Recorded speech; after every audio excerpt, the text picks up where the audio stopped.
So, welcome to another episode of What's the Dumbest Thing? I'm your host, Mike Hainsworth, and happy to have with me today is our special guest, Lewis Lockwood. Hello, Lewis. Hi. So, look, as you know, the dumbest things is about is some of the dumbest things that we've seen in a cybersecurity context. And that might be some of the things that we also want to talk about, some of the dumbest, not dumbest, some of the things which are the barest minimum that any organisation ought to put in place for their cybersecurity posture. And then lastly, we'll kind of touch on one or two or three questions that come out of from what our customers or viewers ask. So for those of you that might be listening on the podcast, I'm now pointing at the camera and the microphone and just saying, you being the guys that are listening that will sit there and ask us questions, because that's where the value comes, right? So a little bit of housekeeping. Yeah, during this broadcast, if you want to hit the like button or the subscribe, will be greatly appreciated. So, that'll help us. Comments, of course, if you want to put them in.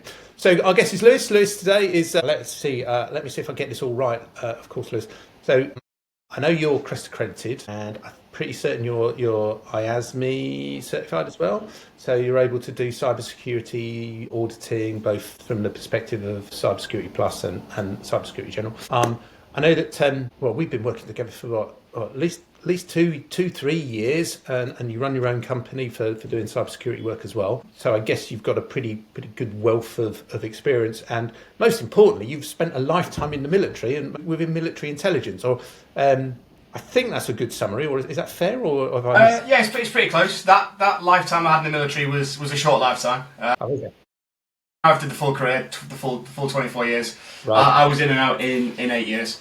I was approaching that midway point. It's like, well, I either commit to the full thing, or I get into this cyber thing, which I'm kind of enjoying.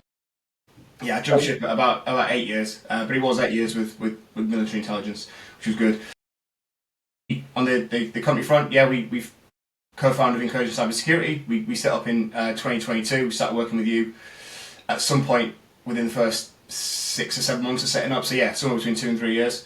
On the accreditation front, so personally accredited or certified through CREST, using CPSA and CRT, but I've got a higher form of qualification through the Cyber Scheme, which is Cyber Scheme Team Leader.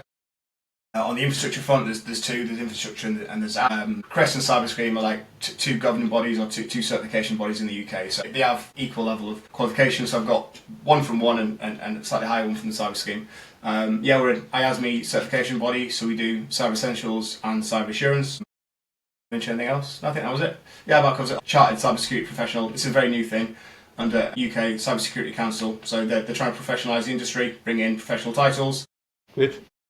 Principal chartered, so I hold the chartership there within the security testing discipline as well. Which Okay, so it's a little bit like RICS and other things for like the chartered surveyors and all that kind of stuff. Yeah.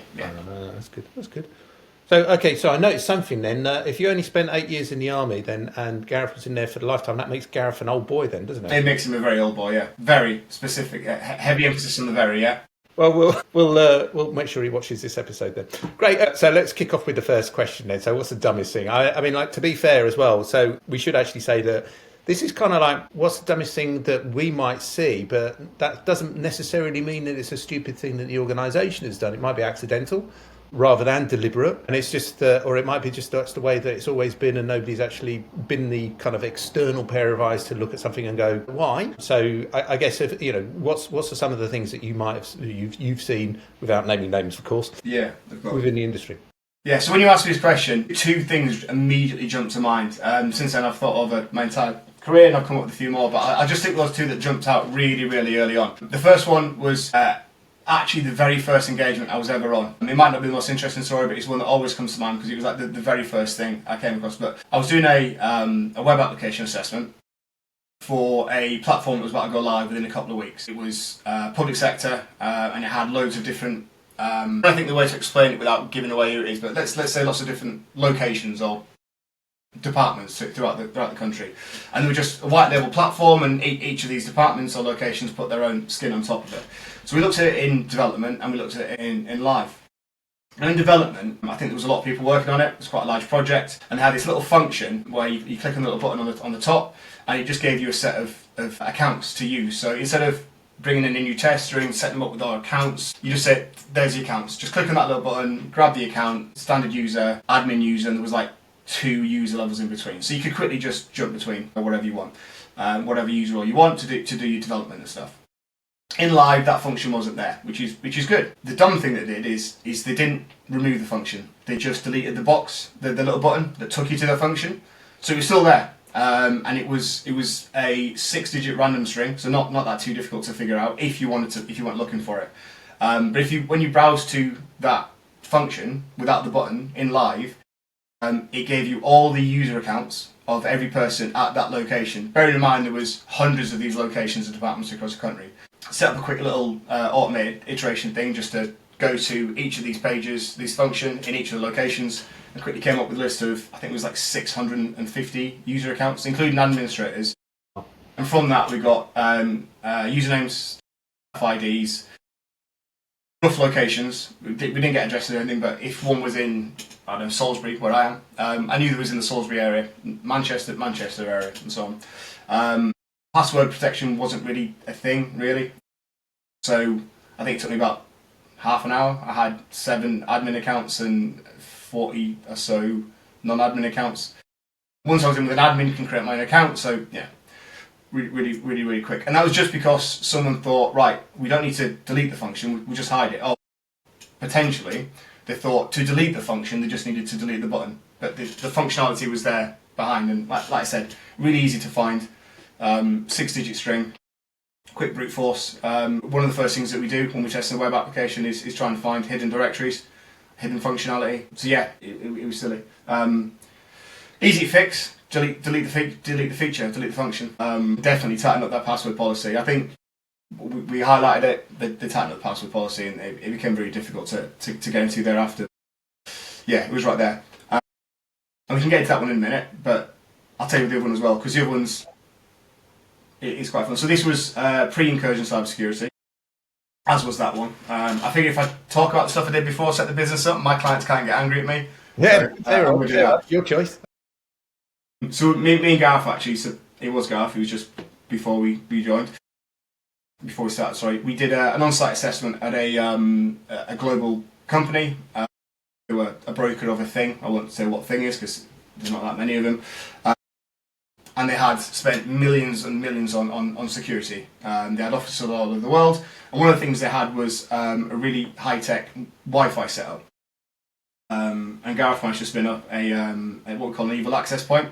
So just basically a Wi-Fi access point, which is named and looks just like the Wi-Fi access points for the rest of the company. And then you can do things like connect it to the actual Wi-Fi, and then get people to connect to yours, and then connect it on into the network, and just basically middleman's trying to sniff traffic or whatever.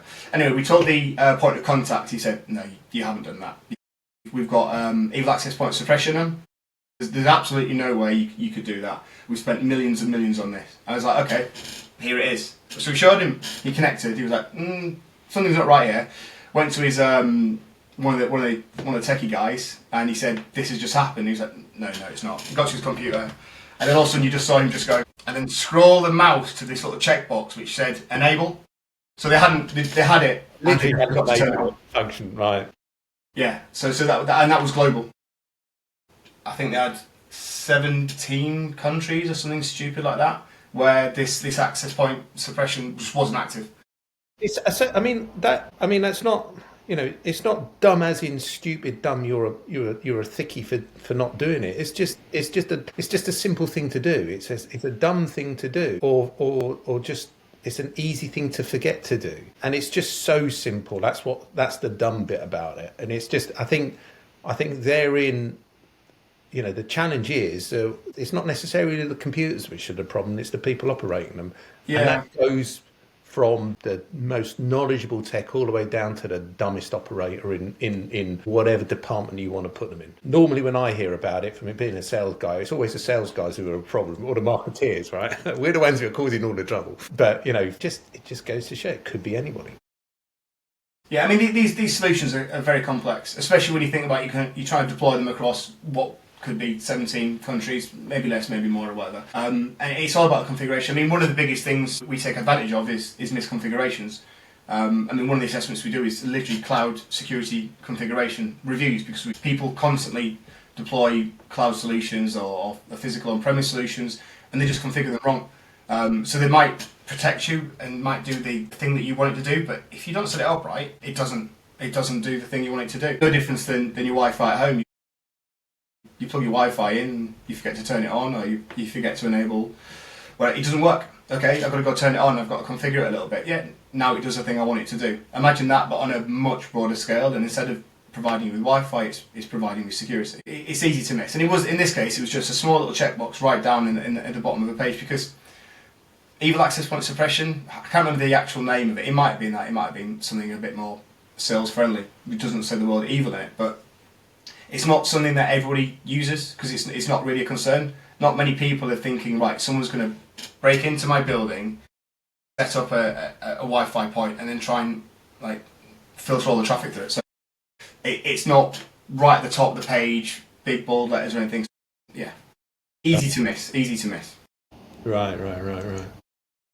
Cool. And so I guess on scrolling back to the first one, you said you wanted to tell us about the second example, but was there something else that you wanted to say about the first one then? Oh, man, I've only been talking 3 minutes. I've already forgotten what I was saying. My train of thought. What was I saying? So, what more was I going to talk about there? It's all right. We can either edit this bit out or we can move on. It will come back. So I mean, yeah. So edit out is good. I knew you said it's why I said I'd agreed to do it, because you said you were going to edit it, which is nice. I did one of these before where it wasn't edited, and I was like, I put some pressure on now. I was shaking. Yeah, good. Yeah. So I mean, I suppose the problem there was it wasn't a DOM individualized move. The problem was caused by large-scale development. So the function was created specifically because you were having, I think it took a couple of years to put the solution together. Obviously developers come, developers go, the teams grow as a project grew, because a lot more money was going into it. So someone somewhere made this decision that we're going to add this simple functionality in to make our lives easier, which as humans who are inherently lazy, of course we're going to do that. We're not going to set up a new set of credentials on every platform for every single person that comes in, because that in itself is an entire job. So we're going to make our lives easier. What should have happened is that person or somebody that replaced that person or whatever should have had the role, the job really early on to remove that functionality. The moment it's not necessary, it needs to be removed. And it ties in a little bit to principle of least privilege. Always run systems or whatever you're doing at the lowest possible access, privilege, whatever you want to call it, to do the job you're doing. Because as soon as you start adding in additional functionality or additional privileges, you're giving malicious hackers or malicious users extra stuff that they can do to compromise you. So that functionality was needed, potentially, I think, at some point during the development stage. I forget why. They had a really good justification for it at the time, but then it wasn't needed, and it was just left, and then people just kept using it because it was there. And then when it comes to coming live, someone's just like, just delete the button, nice and simple. Yeah, it should have been planned for, it should have been thought for. You should be running at minimum level of access, and it could have been avoided, but. So, but in both examples, these are not small entities, are they? They're kind of like, from however you describe them, they're big boy entities. Yeah. You would assume that they know better. You would assume that they've already taken that into account, and yet because that assumption isn't a valid one, because it's not necessarily that somebody's particularly dumb. It's just somebody's overlooked something really simple. Yeah. I mean, both of these examples were instances where that job could have been someone else's job, and if someone else doesn't do everyone's thinking, they'll do it. No one actually does it. The deployment of the in the second example, the deployment of the security,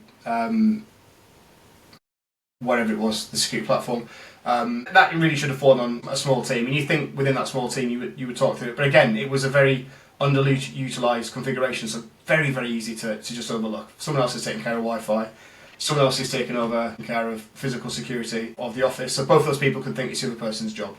The first example is just a case of there's just so many people involved that my thing is to develop the platform. It's not to delete functionality before we go live. We're now at a point where we need to go live. Okay, I've got 3 days to do it. Right, I need to get that done. Right, quickly just delete that, because I've now, if I have to delete functionality, that might cause knock-on effects within the rest of the application. Then we've got to fix the knock-on effects in the application.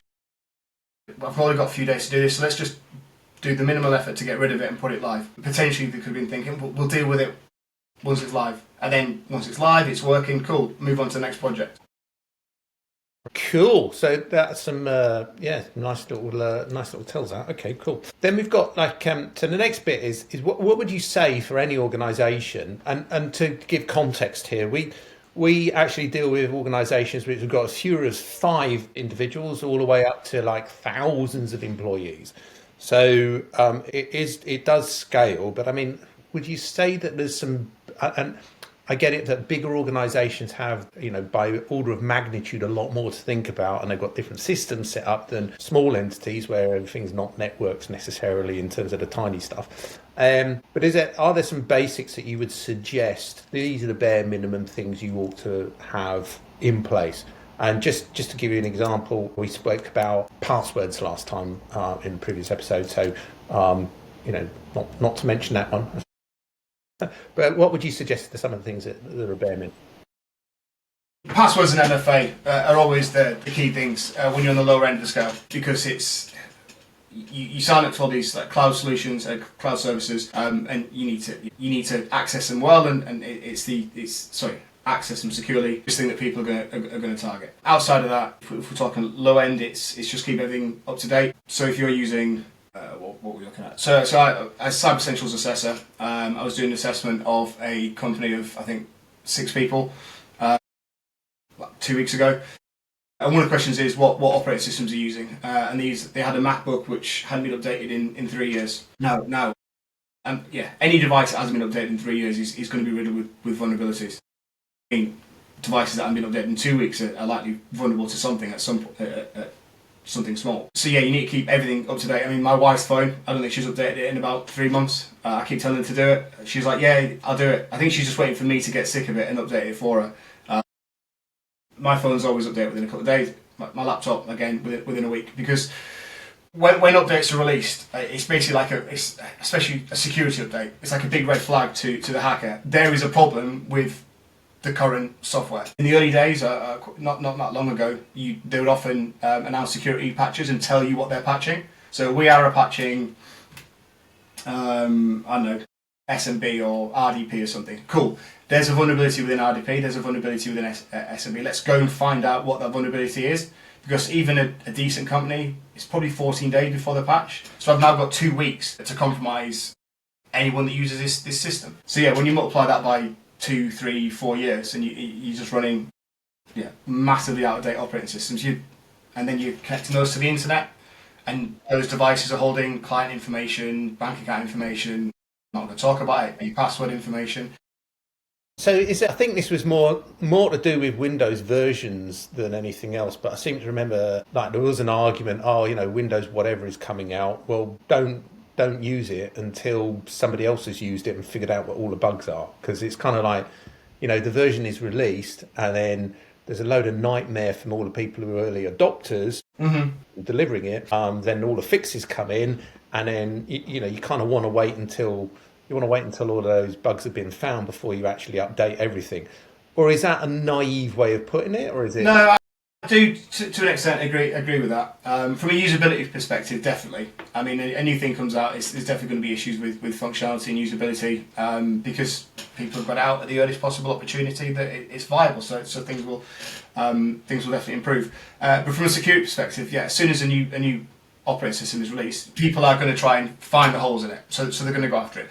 At the same time, though. Let's just say Microsoft, they're going to be looking to identify them and patch them themselves. So it's going to be like this arms race, which is almost fast forward in the early days. Just because a new operating system's been released doesn't mean the old one's out of date. You can use older operating systems, wait for the new ones to come in, and wait until you're ready to go to the new one. So long as what you're using is supported and you are maintaining and keeping it up to date, that's fine. The problem you've got is, there's a new one coming out, I'll forget that. I still like this one. I'm not moving to Windows 11, and then Windows 12, 13, 14, years and years from now, we're still are coming out, and you're still running Windows 10, thinking, I just like it. Okay, cool, but in this made-up scenario, that's now been out of date since for 5 years, and yeah, your laptop's riddled with holes.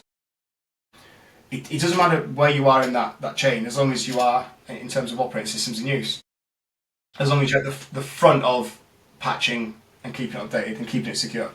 I mean, personally, I think that no software is secure, no antivirus is good. Every time there's an update, it's basically telling you that before you apply this update, there was a hole. Like, even your antivirus updates daily. When you update it, just before you update it, that means that there was some malware out there that could get in, that could basically get on your machine without being flagged.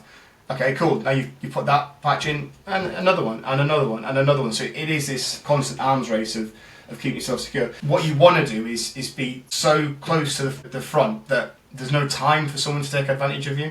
Right. Someone notices that a company takes 30 days to patch, and another company takes 2 days to patch. They're going to focus on trying to compromise the 30-day company, not the 2-day company. Yeah, it's almost like it's almost like that classic saying is that you don't have to be. You don't.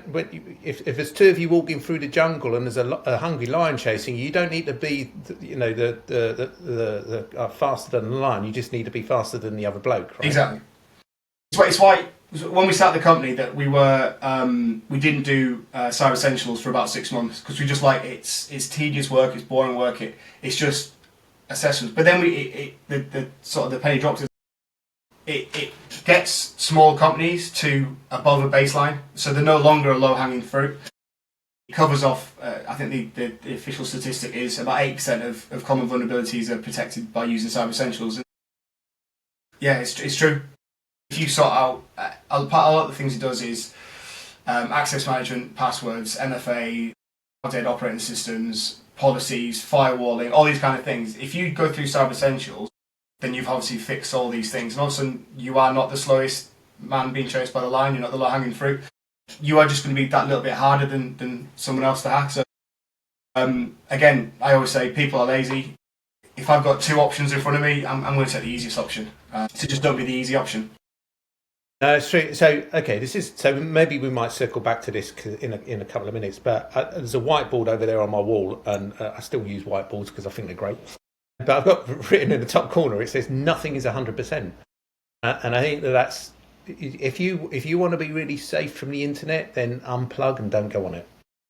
I think that's the safest way you can be. But of course, we don't live in a world where that's a feasible thing anymore. It's not like the 1980s. So it's kind of like, you have to do what you can. Cool. Okay. So...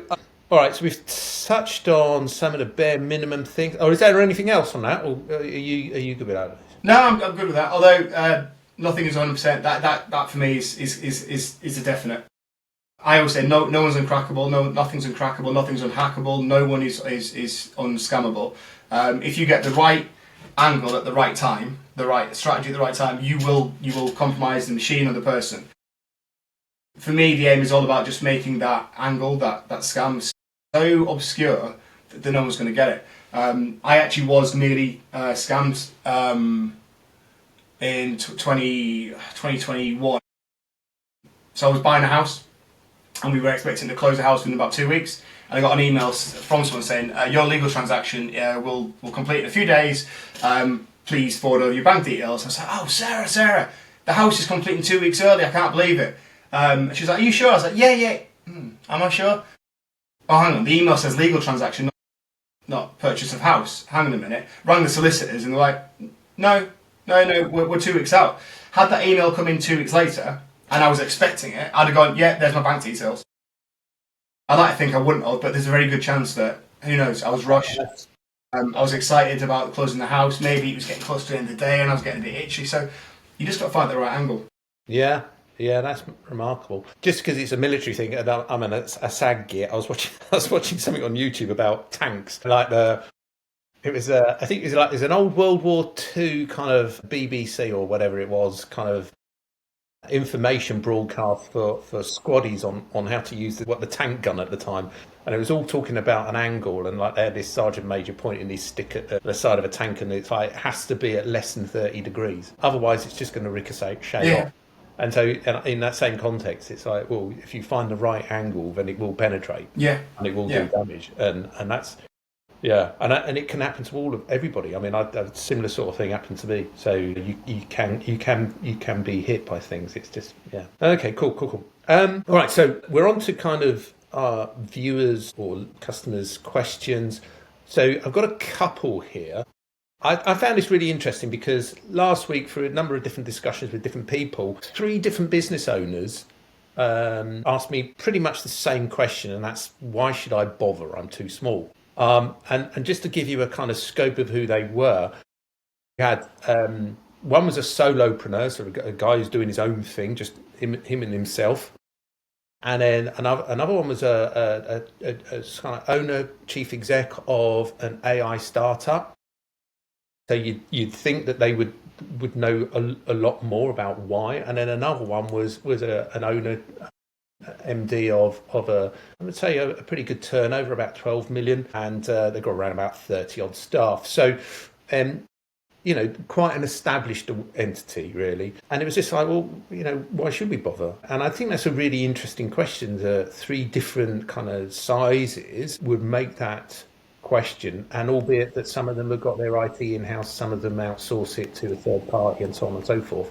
So I guess my answer to that generally is, well, look, right now, any form of hack is more likely to be kind of automated AI kind of variation, and is not subjective. So if I was a person doing the hacking, I might go for bigger fish, because I'm more likely to try and find a vulnerability in the same way that you've illustrated earlier on, rather than, well, these guys are so tiny, why bother?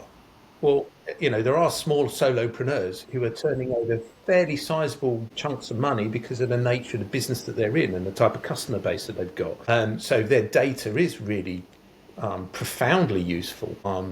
But again, I guess it's kind of like it will happen to you if you don't take precautions, and it's always a matter of, well, you should really lock your doors and your windows, don't leave them wide open. But I mean, I'd just be interested in what your thoughts are on that. Yeah, similar to what you said, but with a slight twist. So, I mean, I think a lot of people think, well, it's not going to happen to me, because it actually happens all the time. There's hacks daily, but we don't hear about them because no one cares that Bob the Baker in a random village has been hacked. It's not newsworthy. We all hear about the Sony hack, the NHS hack, cryptocurrency, biggest cryptocurrency hack ever, like 4 days ago or a week ago. That's what makes the news, and people think, well, I don't have billions of pounds on a crypto exchange, I'm fine. But the average age of hackers in the UK is 17 years old. I think in early 2024, I was speaking to someone from the police, and they were telling us that in the UK, crime is almost 50-50. I think it's like 47-53 to traditional crime and non-traditional crime. Non-traditional crime is cyber. And then the average age of those people are between 17 and 25. The higher end of that is traditional crime, fights, shoplifting, that kind of thing.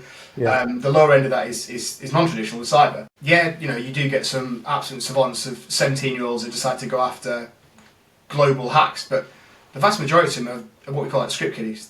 They've learned a thing, a very, very basic thing. They've got a tool that does a specific hack. They don't really understand how it works. They just know it works. Okay, cool. They'll now just go look on the internet for a target, and they don't care who it is. You can just run some automated scans of whatever. You can use online websites. I think Gareth touched on one previously, he didn't say what it was, but they just tell you what's sat there on the internet. And you go, cool, I found a target, I know my thing, I'm going to do it. Okay, I've done it.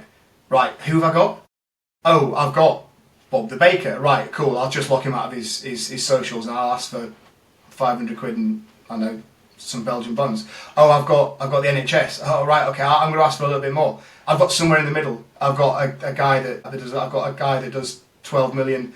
I'll ask for 500,000. I'll lock him out. It doesn't matter. But a lot of these people, outside of those that are vendettaing or are actively targeting a specific company, it's just, I'll go out and do a thing and see who I get. I don't care who I get. And then once I'm in, I'll then decide what I'm going to do. So yeah, so literally anyone's targetable, because for me a lot of this is done blindly, just targeting everybody. It's a numbers game. If I try to hack 100 people and I've got 10% success rate, I'm into 10.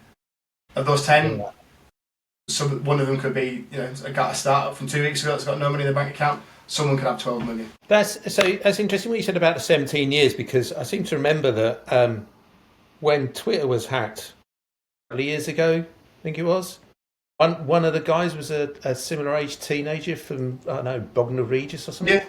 I mean, but that's a teenager targeting a thing that he uses, because I play with this thing all the time. I've noticed something. So you asked me about the 17-year-old that hacked Twitter.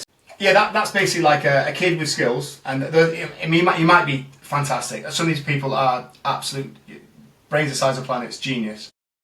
Some of them are just have little toys, tools, gadgets. They've heard a thing, they've seen a thing on YouTube, and they've grabbed something off GitHub. So he's playing with his Twitter. He's identified little vulnerabilities. He's done a thing. Funny enough, there's a little tool called what's it called?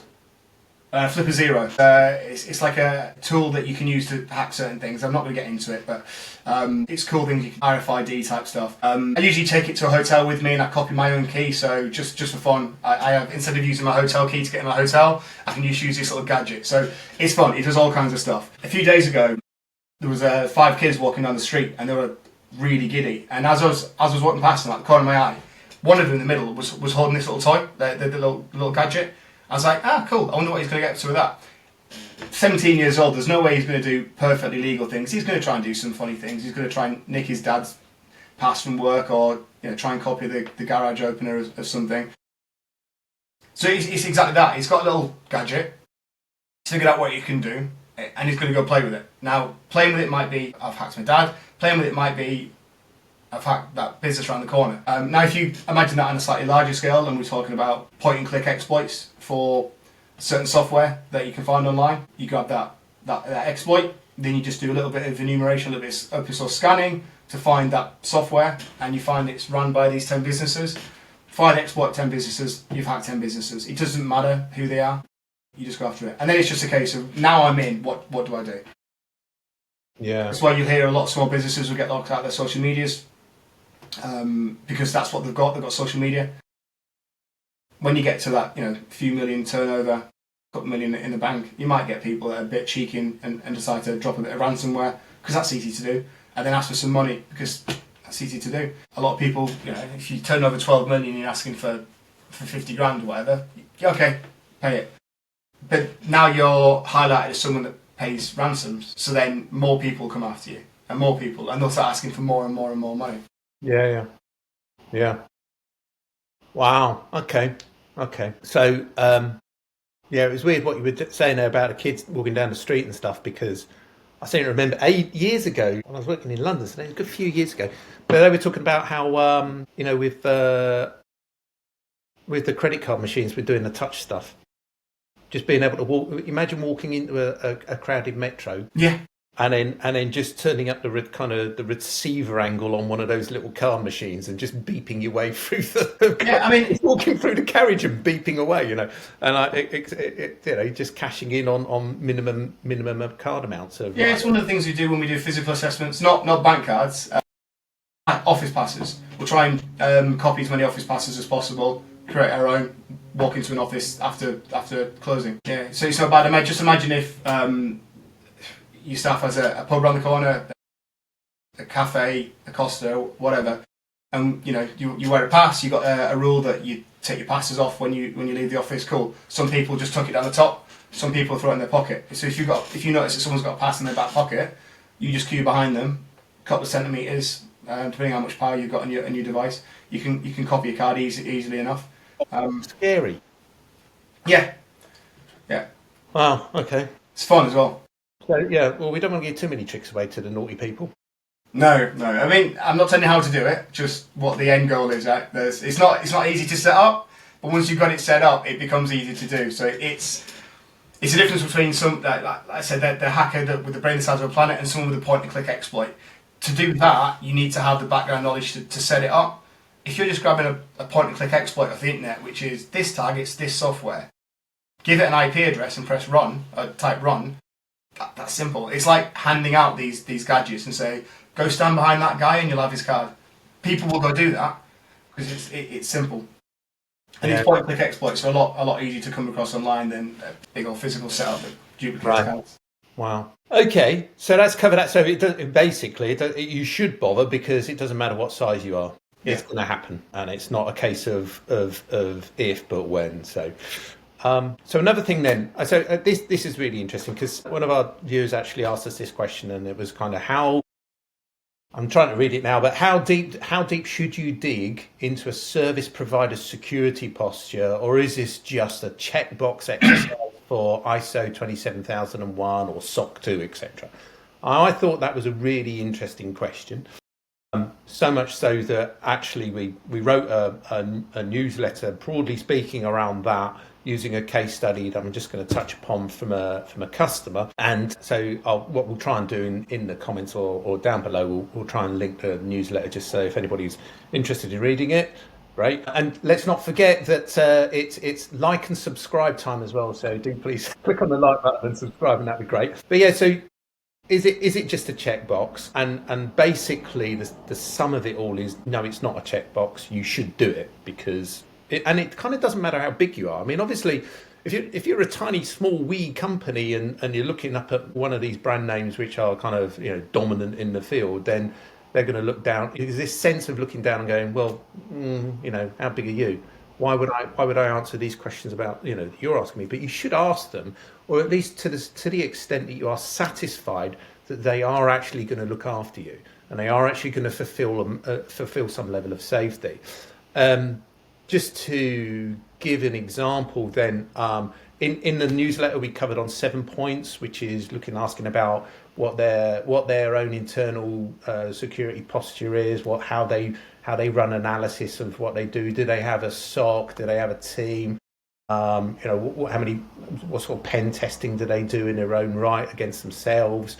And just because they've got ISO 27001, okay, they've got that, but what else can you ask underneath that? So that's some of the stuff that we touched upon on there. The case study, just to give us a bit more context, we've got so this organisation spent a good 6-figure number on buying a whole ton of kit, right from the firewall all the way through to the switching fabric into the OPs for the Wi-Fi and stuff across multiple sites, and it was from a big boy American. $85 billion market capitalization, frequently seen in the leader section of the Gartner Magic Quadrant, for what that's worth. And so they bought all this kit, but sadly this entity is a bit leaky and they've had a series of hacks. The most recent one was January 2025, and given that we're filming this on the end of February 2025, it's pretty up to date. And so they're sitting there saying, well, and then the other thing is that, so despite all of that good news, they've had the hacks, and also it took them 6 months to deliver because their supply chain was so out of kilter. Now, part of that was kind of like the global, not epidemic, but there was a global demand for the chips which came out of Taiwan, and that was a big slowdown. So there were reasons for that. But nevertheless, you'd expect if you're going to spend 6 figures, you're going to want things done quickly, not monkeying around for 6 months. So it was a case of what can that organisation do? Do they just make a fuss, take them back to do an RMA and send it all back to Disti? Do they try and resell it on one of the third-party markets? Do they do a hybrid? Do they see whether or not there's another entity that which will do a competitive buyout to implement their solution? So it's all of those kinds of questions there. So those, coming back to the original question, which is how deep should you go on finding out about your own security provider's posture? Is it a checkbox? So I've kind of given a very long-winded kind of layout for that, but what are your thoughts there, Lewis? Yeah, I think you said about 4 different things there, and I went off like 5 different tangents in my head, so I'll try and focus on one and go down that rabbit hole. But what it seems to boil down to is trust, right? You need to have trust in your suppliers that they can supply the thing that you're buying. The problem here is we're talking about security, and security, there shouldn't be any trust. You should be able to question your supplier in depth. If you're questioning your supplier and they are giving you answers that either you don't understand or they're refusing to give you the answers, there's only two real reasons that they're doing that. Is one, they don't know, so potentially you're dealing with a salesman who's selling a thing and he just doesn't understand, in which case, is he selling you the right thing? If he doesn't understand, the salesman doesn't understand what they're giving you, how can you be sure that they're giving you the right thing? Or they don't want you to understand. They want to bamboozle you with flashy terms and stuff so that you give them more money than's necessary, and they can sell you things that potentially you don't need. So again, are you getting the right things from them? For me, when someone comes to me and starts asking me too many questions, I was like, great, this is going to be a good client to work with. They're genuinely interested in what they're getting. They're going to hold me accountable. I hold myself accountable. It's a military thing, but it's good to see that someone's trying to hold us accountable to the quality of our work, because it means they take security seriously. They're the people I want to work with. The last thing I want to do is just give a subpar assessment and have someone go, thanks so much, here's some money. No, that's not the way we should be working. My aim is to make things more secure, and I need clients that want things to be more secure, so that when I give them advice, they actually implement the advice. So it has to be a two-way street. For me, if you think you've asked enough questions, you should probably ask one more. Or always ask one more. If they're intentionally not giving you the answers, go find the answers elsewhere. For example, do you meet certain requirements? I can't tell you that. Okay, cool. Let's have a look. You've got ISO 27001, you've got Cyber Essentials, you've got Cyber Essentials Plus. Within those things, within those frameworks, you are going to meet these baselines. Cool, you're okay there. But if you're dealing with suppliers that don't have these certifications or accreditations, you need to get the information from them. And if you can't trust the person providing you security, then you're not secure. Yeah. Okay, this is an interesting thing here, because obviously when Cyber Essentials first came out, it upset anybody. It was a bit Mickey Mouse at the very beginning. Now I would sit there and say it's probably gone completely the opposite way, and it's a little bit too rigorous in some respects, although one might argue, well, what does that mean in the security perspective? How can you be too rigorous?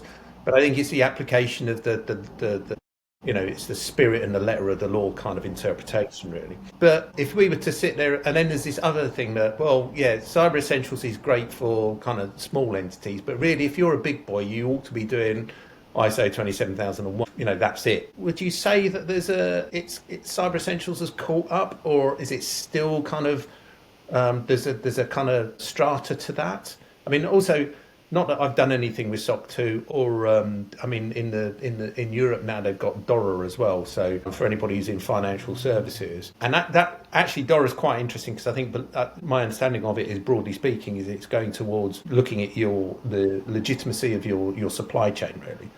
But again, is Cyber Essentials, is it on par, or is it still below par of a benchmark of, let's say, ISO? Yeah, I mean, so I don't know where they intend to take themselves if they ever want to try and compete with ISO standards and whatnot. For me, Cyber Essentials is security accreditation at small and medium enterprise. It's not for, I mean, we've got single-digit people in Incursion. We're not going to go down ISO. It's too much. So what we could do is just do nothing, and we could have poor MFA policies, poor password policies, poor patching policies, poor everything that's covered in Cyber Essentials. Or we could go the Cyber Essentials route, and we could implement a base level of security that way. So I think for what I see it's designed for, which is improving the security of small and medium enterprises, I think it's really good at it. Yeah, first iterations might not have been as effective, but name any business that gets it right first time. Doesn't happen. The whole point of the first, however many years you do it, is to figure out what you're doing wrong and correct it. So yeah, early days probably weren't great, but it's getting better and better. It can be frustrating when you're assessing people and it's 3 or 4 or 5 iterations to get it done. I can sense the frustration in them. But at the end of that process, they're going to implement a good baseline of security, which will raise them. They won't be the slowest man in the jungle. They won't be the low-hanging fruit. They've done things properly. Right. And that's what it is. It's about giving you that security until you get to the size where ISO accreditations it becomes a thing. So yeah, I don't view it as it's below par. I view it as it does a job, which is to get everybody that doesn't need ISO because they're too small, secure, and then you hand over to ISO. There's probably a small gap where you need both if you're growing at a steady rate. But at some point, you will become so big that Cyber Essentials won't be a thing. Right. Cool. Any last thoughts there, Lewis? You want to add, or have we covered everything that you thought we might, or is there anything else? To be honest, I just came in for a chat and see what we're going to talk about. Who knows? Nothing particularly I wanted to talk about. I thought, don't do silly things. If you do silly things, don't cover it up. Just correct it. If you were insecure last week and you realised you're insecure last week, you could do two things. You could cover it up because you don't want someone to know that you made a mistake and you're insecure next week, or you could go, I made a mistake, let's fix it. In which case, you're secure next week. Yeah. So take it seriously. Always ask questions and never stop making things secure. Cool. So thank you very much. Look, we've had a great chat, I think. Again, if you've enjoyed it today, then, or listening, whenever it is, whether it's good morning, good afternoon, or good evening, look, like it, subscribe it. I'm sure we'll try and put some flashy graphics on the screen somewhere. But I think, importantly, if you're listening and you've got a question, then we'd like to hear what they are. If you would like to read the newsletter that we spoke about, then perhaps we'll find a link for that somewhere. And then if you'd like to be in the hot seat and you've got something to add and you'd like to come in and join us, then do let us know. Today, thank you so much, Lewis. It's been great. Loved your feedback and your insights. It's been really cool. And thanks a lot. Awesome. Yeah, it was fun. It was a pleasure. Thanks very much. All right. Take care. See ya. I'll learn how to turn this thing off now. I can edit that bit out.